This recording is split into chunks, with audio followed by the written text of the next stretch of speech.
Hello everyone, welcome to my YouTube channel M selection. कैसे हैं? I hope आप लोग स्वस्थ होंगे, मस्त होंगे, है ना। चलिए, आज हम लोग बात करेंगे आईसीटी के लेसन 3 की, यानी कि क्लास 3 की बात करेंगे। इसमें हम पढ़ेंगे सीपीयू पार्ट्स एंड कंपोनेंट्स, यानी सीपीयू मतलब कंप्यूटर के हम क्या है, सीपीयू पढ़ेंगे, क्या होता है, उसके पार्ट्स पढ़ेंगे एंड उसके कंपोनेंट्स पढ़ेंगे। ठीक है। यहाँ पे जो भी है, देखिए फटाफट आप लोग तैयार हो जाइए। ठीक है। और हमारा जो है सिलेबस, देखिए मैं धीरे धीरे कवर ही कर रही हूँ, तो मुझे नहीं लगता कि कोई प्रॉब्लम हो रही होगी। अगर कोई डाउट वगैरह है तो प्लीज़ कमेंट सेक्शन में ज़रूर हमसे पूछें। और सेकंड बात कि आप लोग प्लीज़ मेरे चैनल को सब्सक्राइब, लाइक, शेयर ज़रूर कर दें। चलिए फटाफट आ जाइए, सब लोग बात कर लेते हैं। यहाँ पर CPU its parts and components, यानी कि सीपीयू के पार्ट्स क्या होते हैं और उनके कंपोनेंट्स क्या होते हैं, इसके बारे में आज हम लोग पढ़ेंगे, है ना। चलिए सीपीयू पूछ लेते, क्या होता है। सीपीयू का फुल फॉर्म होता है सेंट्रल प्रोसेसिंग यूनिट होता है। ठीक है। सीपीयू का पूरा नाम यही है, सेंट्रल प्रोसेसिंग यूनिट। इसमें आमतौर पर प्रोसेसर भी कहा जाता है। इसे क्या कहा जाता है? आमतौर पर प्रोसेसर कहा जाता है। सीपीयू को कंप्यूटर का मस्तिष्क माना जा गया है, यानी कि ब्रेन भी कहा जाता है, brain of the computer system, है ना।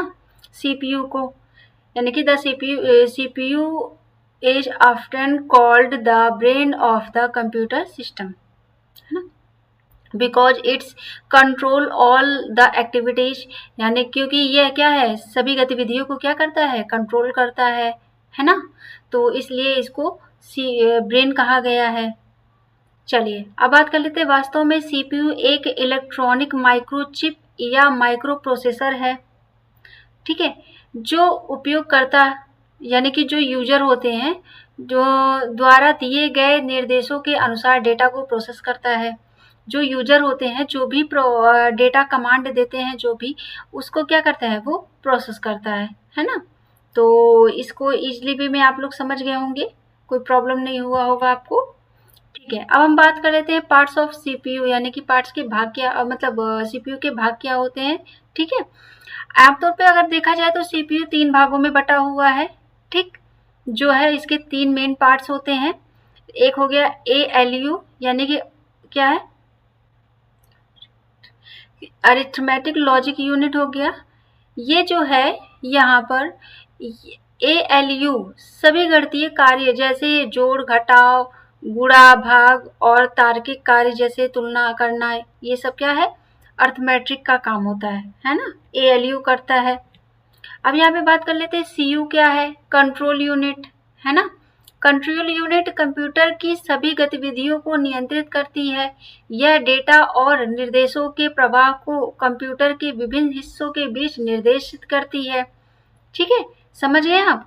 ये इसका मतलब है कि कंट्रोल यूनिट का जो मतलब काम होता है, वो क्या करती है, कंप्यूटर के जो सभी एक्टिविटीज होती हैं उसको क्या करती है, कंट्रोल करती है। अपना एक मतलब अपने अंदर एक कंट्रोल उसको करती है कि उसको क्या, कैसे क्या चीजें करनी है। ठीक है। ये जो डेटा होता है ना, इसमें और जो भी कमांड दिया गया होता है उस पे ये प्रॉपर तरीके से कि अपने कंप्यूटर के अलग अलग हिस्सों में बांट देती है। जैसे मान लीजिए कि एक एग्जाम्पल किस तरह हम समझा रहे हैं कि आप मार्कशीट बना रहे हैं, तो मार्कशीट में आपने बोला कि जो फर्स्ट वाले बच्चे हैं वो एक एक रो में होंगे, जो सेकंड वाले बच्चे हैं वो एक रो में होंगे, जो थर्ड वाले बच्चे हैं वो एक रो में होंगे, जो फेल वाले बच्चे हैं वो एक रो में होंगे। तो ये क्या है, ये कंप्यूटर के विभिन्न हिस्सों का ही तो पार्ट है ना। तो ये क्या करता है, ये सीयू यानी कि कंट्रोल यूनिट ही इसको क्या करता है, कमांड देता है, और इसको हर जगह पर कौन कहाँ पर रहेगा इस पे ये नियंत्रित रखता है, नियंत्रण इसका होता है। मतलब ये कंट्रोल करता है और काम को कैसे करना है वो इंस्ट्रक्शंस प्रोवाइड करता है ना। ये काम होता है। बात कर लेते हैं मेमोरी यूनिट क्या होती है। एमयू यानी मेमोरी यूनिट डेटा, निर्देश और परिणाम को अस्थायी या स्थायी रूप से क्या है, स्टोर करता है। यह सीधे एएलयू और सीयू से जुड़ी होती हैं। जो एएलयू और सीयू में काम होता है उसके जो डेटा होते हैं वो क्या होता है, चाहे वो टेम्परेरी हो या परमानेंट हो, इसको क्या करता है, इसको स्टोर करता है। बस ये इनके 3 पार्ट है। समझ में आ गया आपको?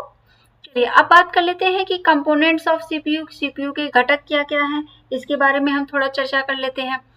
सेंट्रल प्रोसेसिंग यूनिट के कई महत्वपूर्ण क्या है कंपोनेंट्स होते हैं जो अलग अलग कार्य करने में मदद करते हैं।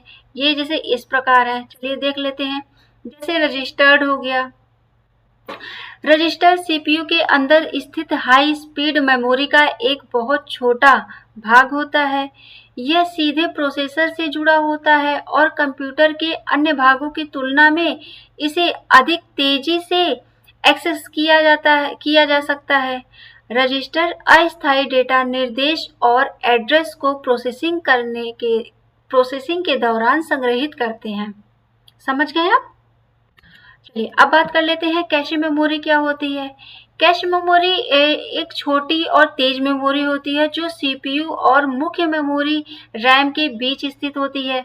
यह बार बार उपयोग होने वाले निर्देशों और डेटा को संग्रहित करती है ताकि सीपीयू उन्हें तुरंत एक्सेस कर सके और जो मुख्य मेमोरी बार बार क्या है ना जाना पड़े, बार बार मतलब उस जो आपकी मेन मेमोरी है उसके पास बार बार ना जाना पड़े, है ना। अब बात कर लेते हैं प्रोसेसर क्या होता है। प्रोसेसर जिसे माइक्रो प्रोसेसर भी कहा जाता है, सीपीयू का मुख्य चिप होता है। ये एक तरीके का सीपीयू का क्या होता है, मेन चिप होता है ना। यह उपयोगकर्ता द्वारा दिए गए निर्देशों यानी कि जो भी यूजर है वो इंस्ट्रक्शंस दे रहे हैं को पूरा करता है, गणनाएं करता है, यानी कि जो भी यूजर क्या है परफॉर्म कैलकुलेशन देते हैं एंड कंट्रोल का जो कहते हैं कि गणनाएं करता है और कंप्यूटर के सभी गतिविधियों को क्या है नियंत्रण करता है ना। ये हो गया आपका। तो मुझे लगता है कि आपको चीज़ें समझ में आ रही होंगी। अगर इन केस आपको कहीं समझ में नहीं आ रही है तो मुझसे पूछ ज़रूर लीजिएगा, मुझे कमेंट सेक्शन ज़रूर करिएगा। मैं चाहती हूँ कि आप लोग मुझसे पूछें और मुझे बताएं भी कि हाँ ये चीज़ें नहीं समझ में आई हैं, जिससे हम उस पर क्या है काम कर सकें, है ना। चलिए अब सीपीयू क्लॉक क्या है, सीपीयू घड़ी क्या है, इसके बारे में बात कर लेते हैं। कंप्यूटर पर चलने वाले प्रत्येक प्रोग्राम की प्रोसेसिंग के लिए एक निश्चित समय होता है। सीपीयू क्लॉक यह तय करती है कि एक सेकंड में कितने प्रोसेसिंग साइकिल पूरे होंगे। जो भी एक सेकंड में जो भी काम हो रहा है वो कितने साइकिल में होंगे, है ना। इसे कंप्यूटर की धड़कन भी कहा जाता है, हार्ट बीट भी कहा जाता है, जो सभी कार्यों को गति देती है। सीपीयू घड़ी की गति को क्या है हर्ट्ज में मापा जाता है जो प्रति सेकंड पल्स की संख्या दर्शाता है। ठीक है, तो ये आपका कुछ पार्ट रहा है, आपका सीपीयू और उनके पार्ट्स के बारे में हमने जाना है ना। अब आगे के टॉपिक में हम आपसे जानेंगे कि आपको और चीज़ें कवर करेंगे कि क्या होता है आगे जो हमारा टॉपिक है इसके बारे में। तो आई होप कि आपको ये चीज़ें समझ में आई होंगी। इन केस अगर लगता है कि आपको नहीं समझ में आई या कोई प्रॉब्लम है, चीज़ें फिर से आपको चाहिए, तो आप मुझे ज़रूर कमेंट सेक्शन में बताइएगा। मैं आपको प्रॉपर फिर से और बेटर एक्सप्लेनेशन से गाइड करने की कोशिश करूँगी। अभी तो मुझे ये लग रहा है कि मैं आपको वही एग्ज़ाम के पॉइंट ऑफ व्यू से जो इम्पोर्टेंट है मैं वो आपको प्रोवाइड कर रही हूँ। ठीक है, और इस सेशन को ज़्यादा से ज़्यादा शेयर कर दीजिए, लाइक और सब्सक्राइब ज़रूर करवा दीजिए, जिससे जो भी बिगनर है उन्हें सपोर्ट मिल सके। और अगर लगता है कि कोई प्रॉब्लम है तो आप मुझे कमेंट सेक्शन में बताइएगा। ठीक है, आज के लिए इतना ही रखते हैं। Thank you so much, bye bye, take care. और हाँ, आपको बता दें कि दिसंबर का जो एग्जाम एप्लीकेशन फॉर्म है वो अक्टूबर में आ जाएगा, मे बी अक्टूबर के फर्स्ट वीक में या मिड तक का मान के चलिए कि आपका एप्लीकेशन फॉर्म आ जाएगा। तो आपके पास टाइम नहीं है तैयारी के लिए कि आप ये सोचें कि जब फॉर्म आएगा तब हम तैयारी करना शुरू करेंगे, तो नहीं, बिल्कुल नहीं। और आपका जो पेपर 1 है वो एक अहम भूमिका निभाती है। ठीक है, तो ये भी आप ना सोचिएगा कि पेपर 1 को हम टोटली इग्नोर कर दें। नहीं, पेपर 1 में जो यूनिट मैं अभी कवर करा रही हूँ, मान के चलिए कि इस यूनिट से आप अपने मार्क्स बेटर गेन कर सकते हैं। तो आप ये ना सोचें कि यहाँ पर तो ऐसे चल रहा है। नहीं भाई, एग्जाम के पॉइंट ऑफ व्यू से पढ़ा रही हूँ, ठीक है। तो आप लोग जरूर इस सेशन को देखें और लाइक शेयर तो जरूर ही कर दें, ठीक है। चलिए, thank you so much, bye bye, take care.